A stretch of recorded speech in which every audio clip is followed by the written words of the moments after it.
가지고 계신 시간표가 있습니다. 나의 생각과 계획과 전혀 다른 하나님의 시간표. 우리가 삶의 처절한 고통과 좌절을 경험하고 나면 야, 이러다 인생이 끝장나는구나, 이런 생각을 할 때가 있습니다. 그러나 하나님은 종종 우리의 맨 마지막 끝자리에 우리가 두 손을 들고 다 절망할 그 자리에 새 일들을 계획하고 계신 하나님이라는 사실을 여러분 믿으시기를 바랍니다. 그래서 주님 안에서는 우리의 실패도 축복이 될 수 있고, 주님 안에서는 지금 우리의 좌절도 축복이 되고, 씻을 수 없는 지금의 상처도 축복이 될 수 있고, 육신의 아픔과 영혼의 고통도 예수 그리스도 안에서는 오히려 역전의 발판도 될 수 있음을 믿으시길 바랍니다. 자, 내 인생이 다 끝났구나, 나는 무능하고 무지하고 몸도 다 늙고 이제는 다 안 되겠구나, 이렇게 해서는 안 되고 하나님의 시간표를 바라보라 하는 것입니다. 모세는 80세의 노인의 부름을 받습니다. 아브라함은 75세의 부름을 받습니다. 사실은 저는 모든 것을 포기하고 자살 직전에 하나님 앞에 부름을 받았습니다. 지금 주님 앞에 나와서 예배드리고 주님의 도우심을 간구하시는 여러분, 하나님이 오늘 이 자리에 찾아오셔서 여러분의 마음을 위로해 주시고 힘 주시고 능력 주시고 또 치료하시고 앞길을 보여주실 줄로 믿습니다. 우리는 구원받은 하나님의 자녀들입니다. 이 구원이라는 것이 얼마나 위대하고 엄청나고 중요한 것일까 하는 것입니다. 오늘 설교의 제목이 구원받은 사람의 증표입니다. 구원받았다는 그 구원이 삶으로 드러나게 되는데, 구원받은 사람의 표시, 그 마크가 뭘까?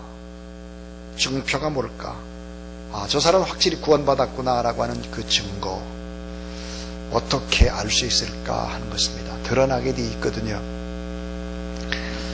우리는 종종 이런 상담을 해보고 또 설교를 들어본 적이 수없이 많습니다.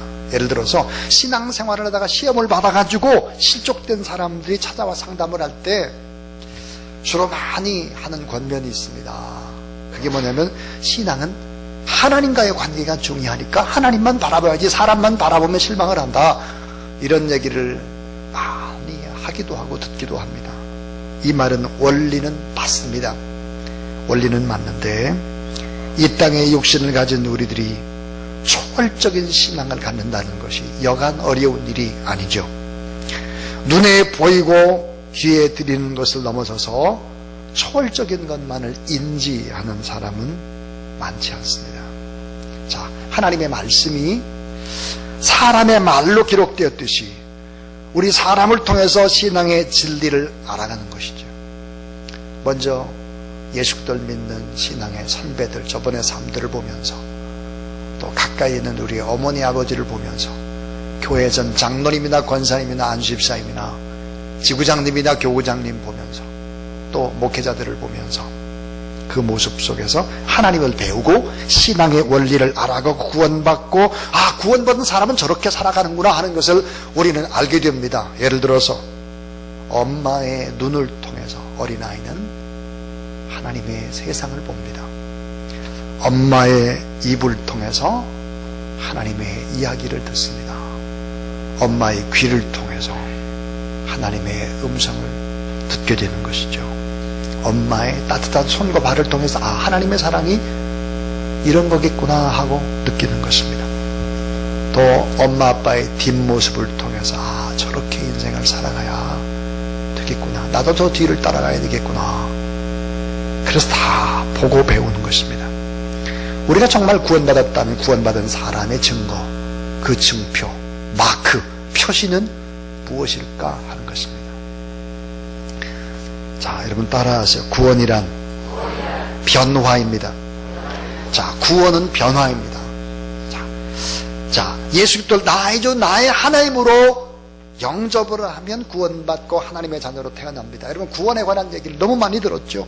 마귀의 자녀가 하나님의 자녀로 바뀌는 것이고, 어둠의 자녀가 빛의 자녀로 바꿔지는 것이고, 지옥 사망에서 벗어나 생명의 세계로 들어가는 것이고, 죽었던 영혼이 다시 살아나고, 이런 얘기 많이 들었습니다. 그런데 아주 쉽게 설명을 하면 구원이란 뭘까? 따라해주세요. 구원이란 아버지가 바뀌는 거다. 구원이란 아버지가 바뀌는 거예요. 하나님이 나의 아버지가 되는 거예요. 전능하신 살아계신 하나님이 나의 아버지가 되고, 내가 그 아버지를 나의 아버지로 믿는 것이 구원입니다. 자, 그래서 여러분, 하나님을 나의 아버지로 삼았다고 하면, 구원받았다라고 하면은 요한복음에 보니까 7가지를 하면 안 된다는 거예요. 7가지 하지 말라. 그게 뭘까요? 근심하지 말라, 염려하지 말라, 걱정하지 말라, 두려워하지 말라, 불안해하지 말고, 절망하지 말고, 의심하지도 말라. 이거 하면 안 된다. 왜? 전지전능하신 우리 하나님 아버지가 나의 아버지가 됐는데 너희는 마음에 근심하지 말라. 하나님을 믿으니 또 나를 믿으라. 그랬고, 평안을 너에게 끼치노니 곧 나의 평안을 너에게 주노라. 염려하지 말아라. 걱정하지 말고, 두려워하지 말고, 무서워하지 말고, 절망하지 말고, 의심하지 말라. 예수께서 이르시되 무서워하지 말라 그랬고, 그러면 내일 일을 위하여 염려하지 말라. 내일 일은 내일 염려할 것이요 한날의 괴로움은 그날의 족하니라. 먹고 입고 마시고 앞으로 장래일 이런 거 너무 염려하고 걱정하지 말아라. 하나님이 너의 아버지인데 네가 왜 걱정을 해? 그런데 걱정, 근심하고 두려워하고 예배 이 자리에도 집중하지 말고 또 못하고 그렇게 살아가면 안 된다 하는 거예요. 오직 믿음으로 구하고 조금 더 의심하지 말라. 의심 많은 자는 마치 바람에 밀려 요동하는 바닷물결 같으니 이런 사람 무엇은 죽게 얻기를 생각하지 말라 그랬어요. 여러분, 염려, 근심, 걱정, 두려움하지 말고, 불안해하지 말고, 절망하지 말고, 하나님 아버지가 나의 아버지인데, 이 하나님 아버지가 옆집에 사는 옆집 아저씨가 아니라 나의 아버지라면 염려, 근심, 걱정하지 말고 하나님 아버지를 믿고 의지하는 그런 여러분이 될 수 있기를 주의 이름으로 축원합니다. 하나님을 아버지로 모신 구원받은 사람들은 어떻게 살아야 될까? 구원받은 사람은 어떤 증표를 보여줘야 되나 하는 것입니다. 오늘 본문의 3가지 얘기인데 그 하나가 뭐냐? 따라하세요. 용서와 사랑이 구원받은 사람의 증표다. 용서와 사랑이, 용서하고 사랑하는 것을 보니까 저 사람 구원받았구나 하는 건 안 되는 거예요.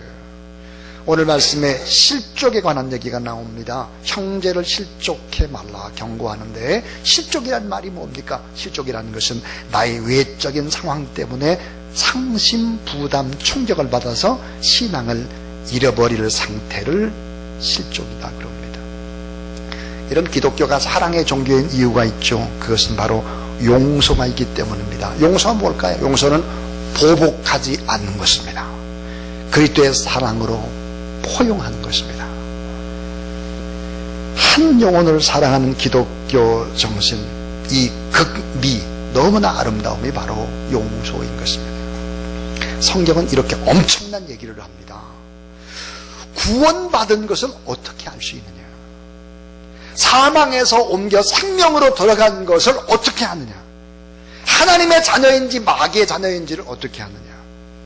그 마크, 그 표시, 그 증거, 그 증표가 뭐냐?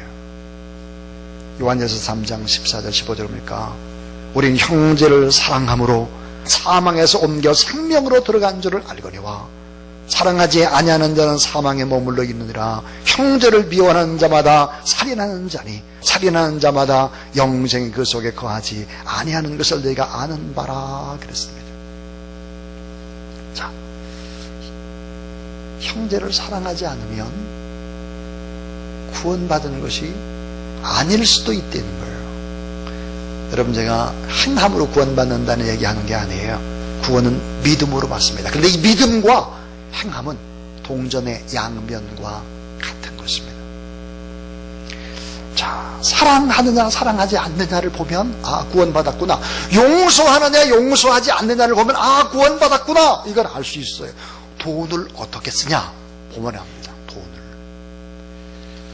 요한일서 3장 17절에 그랬어요. 누가 세상의 재물을 가지고 형제의 궁핍함을 보고도 도와줄 마음을 다두면 하나님의 사랑이 어찌 그 속에 거하겠느냐. 돈 쓰는 거 보면 안 되는 거예요. 돈.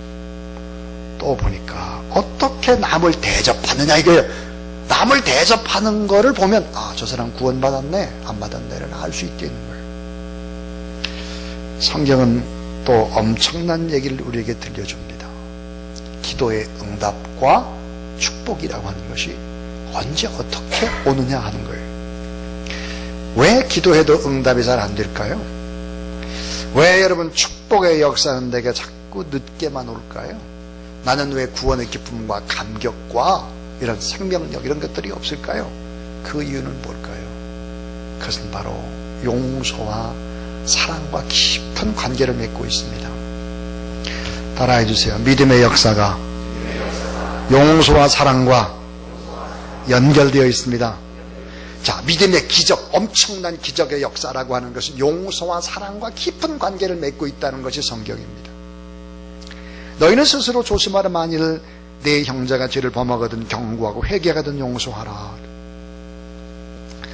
자, 하나님께서 우리가 어떻게 용서하고 어떻게 사랑하는지를 잘 살펴봅니다.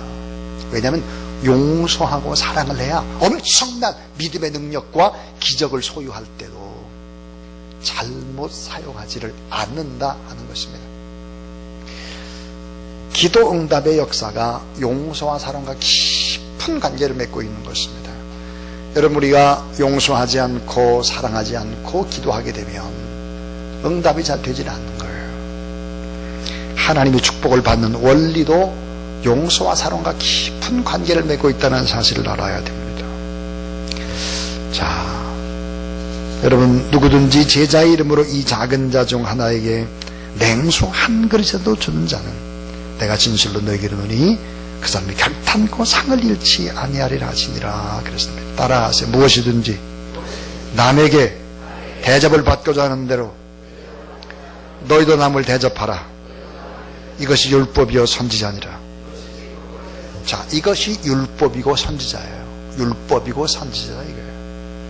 그러니까 여러분, 용서하고 사랑하는 일을 해야지. 저는 오래된 교회, 정말 경남의 모교회라고 부를 수 있는 마산 문창교회라는 교회에서 5년을 섬겼습니다. 이 마산 문창교회는 어느 정도의 교회일까? 이승만 대통령 당시에 부대통령을 했던 함태용 부대통령이 마산 문창교회 3년 동안 담임 목사님이셨습니다. 주기철 목사님, 정말 여러분 다 아시는 그분이 6년을 목회하셨습니다. 제가 그 교회 부교육자로 갔더니 장로님 가운데 저한테 그렇게 말했습니다. 나는 교회 학교 다닐 때 주기철 목사님 밑에서 배웠어. 이런 장로님들 얼마나 장로님들이 많습니까? 긴 역사를 가지고 있죠. 교회를 여러 개를 세우고 학교를 세우고 대학을 세우고 이제 그런 교회인데 긴 역사와 함께 아픔의 상처들이 많습니다. 교회가 분열돼 나가고 막 이랬어요. 근데 저는 그 모습 속에서 너무 안쓰러운 모습을 보았습니다. 그게 뭐냐면 교회 안에 이게 교회 지도자들끼리 이렇게 다투는 거예요. 다투는데 용서를 안 해요. 용서를. 이상하잖아요.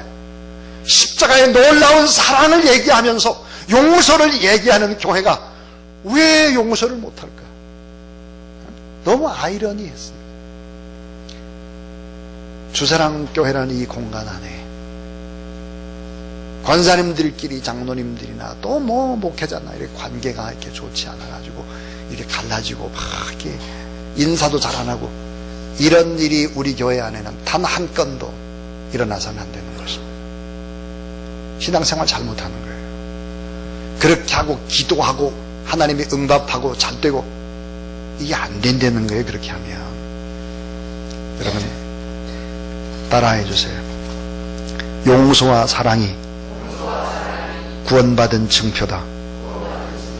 용서하고 사랑을 해야 돼요. 그러면 어때요? 실족하지도 않아요, 사람들이.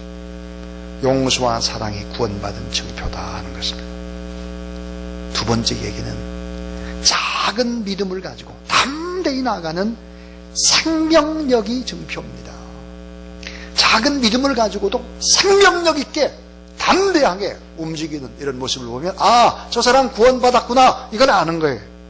자, 예수 그리스도를 믿어서 구원받은 사람들의 모습 속에는 보이지 않는 생명력이 있는 것입니다. 오늘 누가복음 17장 6절에 보니까 겨자씨 한 알만한 믿음 그렇습니다. 여러분, 겨자씨가 무엇입니까? 겨자씨는 아주 미세한 씨앗이죠. 눈에 잘 띄지 않아요. 후 불면 다 날아가 버려요. 매우 작은 씨앗인데 어마어마한 생명력이 있는 것이 바로 겨자씨입니다. 나중에 이 겨자씨가 자라나게 돼가지고 큰 나무가 되면은, 이렇게 작은 씨앗에서 이렇게 어마어마한 일들이 벌어졌구나 하는 것을 참 믿기가 어려운 잠재력을 가지고 있는 것이 바로 겨자씨입니다. 사람의 능력으로 할 수 없는 놀라운 기적의 역사를 일으키는 것이 바로 겨자씨입니다. 미세한 씨앗, 거기에는 생명력이 있고 잠재력이 있다 하는 거예요. 믿음의 원리도 똑같습니다. 겉보기에 보면 또 연약하고 부족하다고 할지라도 하나님을 철저히 의지하고 기도하게 되면 놀라운 기적의 역사들이 일어날 수 있음을 믿으시기를 바랍니다. 왜냐하면 기도하는 사람, 구원받은 사람은 아버지가 바뀐 사람이에요. 하나님이 나의 아버지이기 때문에 능력과 권세가 있고 생명력 있게 하나님 앞에 부르짖어 기도하게 되면 놀라운 일들이 일어날 수 있고 믿음을 통해서 이루지 못할 불가능한 일은 없다는 거예요. 예수께서 이르실 때 할 수 있거든요. 무슨 말이냐? 믿는 자에게 능치 못할 일이 없느니라. 내가 진실로 진실로 이르노니 나를 믿는 자는 내가 하는 일을 그도 할 것이요 또한 그보다 큰 일도 하리니 이는 내가 아버지께로 감이라 그랬습니다. 자, 여러분 한번 주보를 한번 봐주세요. 주보를 보시면 칼럼을 제가 하나 썼는데 이 칼럼을 보시면 정말 겨자씨와 같은 작은 미랄 같은 이런 한 톨에 사람들을 선택해서 하나님이 얼마나 어마어마한 일들을 하는가 하는 걸 알 수 있습니다. 하나님이 일하시는 원리를 보라. 역사와 생명의 주관자이신 하나님께서는 인간의 생각과 전혀 다르게 일하시며 역사를 움직여 가십니다. 그것은 성령을 통해서 하나님께 들어쓰시는 사람들을 보면 선명하게 드러납니다. 믿음의 사람들을 어떻게 다루어 가실까요? 하나님은 애굽의 압제와 고통에 시달리고 있는 히브리 백성들을 구출해내기 위해서 바로보다 더 힘있고 능력 있는 왕을 세우는 것이 아니라 오히려 히브리 노예의 아들, 힘없는 어린 핏덩어리 모세를 태양신 바로 왕의 궁궐로 들여보내면서 시작했습니다. 하나님은 선택받은 백성을 괴롭힌 블레셋의 적장, 백전도장 골리앗을 물리치기 위해서 준비하신 것은 골리앗보다 더 크고 위대한 장군이 아닌 어린 소년 목동, 집안에서도 인정받지 못하는 막내 다윗이요, 큰 칼 명검이 아닌 물맷돌 하나였습니다. 하나님은 이스라엘 역사의 가장 어두운 흑암의 시기, 우상 숭배가 극에 달하고 백성들은 도탄에 빠지고 3년 가뭄이 들어 산촌 초목도 동물도 사람도 죽어갈 때 가장 악한 왕 아합을 대결하기 위해서 후미진 이름 없는 산골에서 무명 엘리야를 부르십니다. 신약성경에서도 로마의 식민 통치하에서 신음하는 백성들이 정치적인 메시아 왕을 기다리고 있을 때 이스라엘 백성들의 기대와 전혀 다른 모습으로 이끌어갔습니다. 헤롯 대왕이나 가이사 황제보다 더 큰 힘과 권세를 가진 철권 통치자가 아니라 인간의 모습을 가진 작고 초라한 아기였습니다. 가장 작고 초라한 동네 베들레헴 마구간에 태어나고 흑암의 땅 갈릴리 소장농이 우글거리는 나사렛 딸 동네 빈인촌에서 일하시면서 소년 가장으로서 몸으로 일하는 목수였습니다. 역사의 주관자이신 하나님께서는 그 역사의 중심에 언제나 연약하고 보잘것없는 사람들이 순전 마음으로 주님을 의지하며 신뢰하며 기도할 때 큰 역사를 일으키시고 세상을 변혁시켜 나가셨습니다. 작은 미랄처럼 적은 양의 누룩처럼 겨자씨 하늘 같은 생명들을 통해서 일을 해 갔습니다. 왕으로 부름받은 종으로 잠시 잠깐 종의 길로 가십시오. 주님이 우리를 보고 계십니다. 주목하고 계십니다. 여러분, 겨자씨 같은 하늘 같은 작은 믿음이라고 할지라도 우리에겐 생명력이 있고 하나님이 우리의 아버지가 된다면 진실하게 주님을 의지하고 염려하거나 걱정하거나 두려워하거나 근심하거나 불안해하거나 낙심하거나 절망하지 않고 의심하지 않고 기도하는 사람들을 통해서 얼마든지 하나님은 위대한 일들을 행할 수 있다. 우리가 구원받았다는 증표가 뭘까?